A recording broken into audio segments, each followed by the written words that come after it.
ప్రభుత్వం తీసుకుంటా ఉన్నటువంటి కులగణన ఏదైతే ఉంటుందో దీనివల్ల 100% పాలుగా మంచి జరిగేటువంటి అవకాశం 100 పాలుగా ఉంటుంది అనేటువంటిది మేము భావిస్తూ ఉన్నాము. ఇది న్యాయబద్ధమైనటువంటిది. కులగణన అనేటువంటిది అవసరం.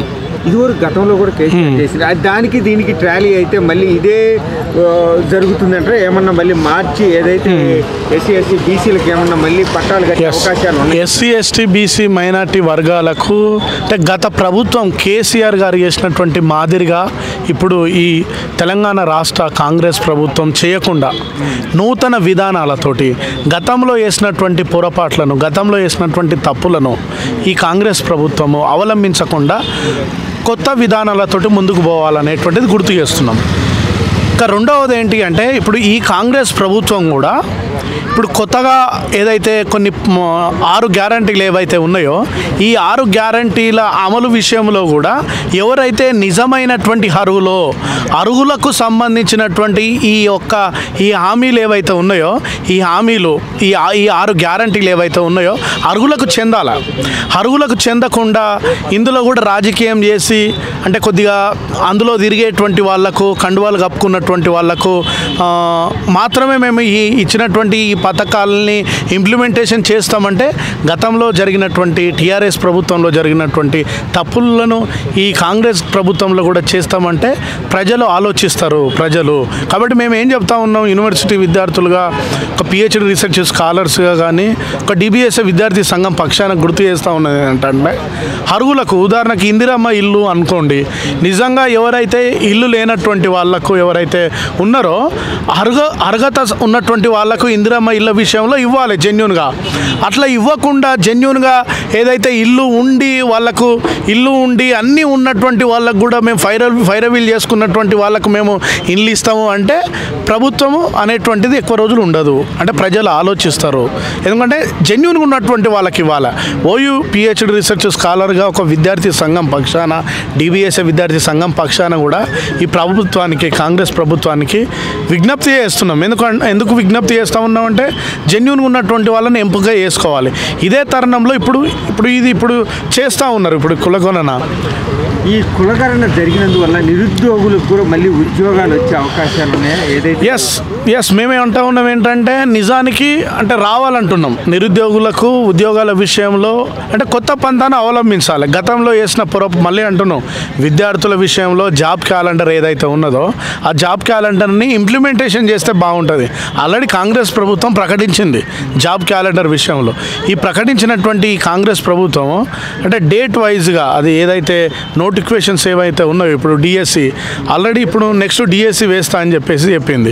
ఇప్పుడు డిఎస్సి విషయంలో కావచ్చు ఈ విషయంలో ఉద్యోగాలకు ఇవ్వాలనేది మేము కోరుకుంటున్నాం.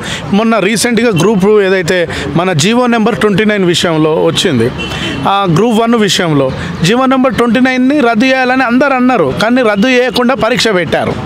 ఇది సరైనటువంటిది కాదంటున్నాం. అంటే ప్రజల యొక్క విద్యార్థుల యొక్క గ్రీవెన్సెస్ని పరిగణలోకి తీసుకోవాలి. అంటే విద్యార్థుల గ్రీవెన్సెస్ని పరిగణలోకి తీసుకోకుండా నియంతృత్వంగా నువ్వు పోతా అంటే ఇది సరైనది కాదు కదా. అంటే విద్యార్థులు ఎందుకు ఏం కోరుకుంటున్నారు, ఏవైతే అవసరం ఉందో జీవో నెంబర్ 29 వల్ల విద్యార్థులకు ఉద్యోగాల విషయంలో అన్యాయం జరిగేటువంటి రిజర్వేషన్లని తీసేసేటువంటి కుట్ర జరుగుతూ ఉన్నాయి. ఎస్సీ ఎస్టీ బీసీ వర్గాలకు ఏదైతే రిజర్వేషన్లకు అంటే ముఖ్యంగా జీవో నెంబర్ 29 ఏం చెప్తా ఉన్నది అని అంటే ఏదైతే ఎస్సీ ఎస్టీ బీసీ ఈ వర్గాలు ఎవరైతే ఉన్నాయో ఓపెన్ కోటా ఉంటుంది కదా, మొత్తం ఓపెన్ కోటా చేస్తున్నారు. అంటే ఫస్ట్ ర్యాంక్ వచ్చినటువంటి వ్యక్తిని ఆయన రిజర్వేషన్లోకి ఒకవేళ మెరిట్గా ఉండి 1వ ర్యాంక్ వచ్చినటువంటి వ్యక్తికి ఆయన రిజర్వేషన్ కింద కన్సిడర్ చేయాలి. అట్లా చేయదంట.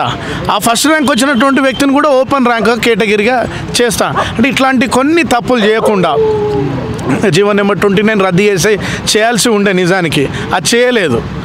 ఇప్పుడు నెక్స్ట్ వచ్చే నోటిఫికేషన్లో కూడా ఎందుకు ఇప్పుడు అశోక్ నగర్లో లాఠీ చార్జ్ జరిగింది, విద్యార్థులకు అంతగానో మధ్య జరిగింది. అట్లాంటివి కాకుండా లాఠీ చార్జ్ చేయాల్సిన అవసరం ఏముంది, అంటే దాడులు చేయాల్సిన అవసరం ఏముంది? విద్యార్థులు కోరుకుంటున్నారు కదా, అడుగుతూ ఉన్నారు కదా. అంటే ఇది కాదు కదా ప్రభుత్వము, ఇది కాదు కదా ఇవ్వాల్సింది విద్యార్థులకు. కాబట్టి కులగణన విషయంలో గతంలో లాగా ఈసారి కొత్త పందాలాగా ఉండాలని ప్రభుత్వానికి సూచిస్తున్నాము. తర్వాత ఉద్యోగాల విషయంలో ఖచ్చితంగా అలర్ట్గా ఉండాలి. మూడోది ఏంటంటే విద్యార్థులకు నాణ్యమైనటువంటి విద్యను అందించే క్రమంలో ఈ ప్రభుత్వం చాలా సీరియస్ తీసుకోవాలి. ముఖ్యంగా గురుకులాలు ఏవైతే సోషల్ వెల్ఫేర్ కావచ్చు, ట్రైబల్ వెల్ఫేర్ కావచ్చు, బీసీ వెల్ఫేర్ కావచ్చు, మహాత్మా జ్యోతిబా ఫూలే గురుకులాలు కావచ్చు, ఈ మైనార్టీ గురుకులాలు కావచ్చు, కొన్ని గురుకులాలలో ఫుడ్ అనేటువంటి స్టాండర్డ్గా ఉండట్లేదు. టీచర్స్ టైంకి క్లాసులు చెప్పట్లేదు గురుకులాలలో.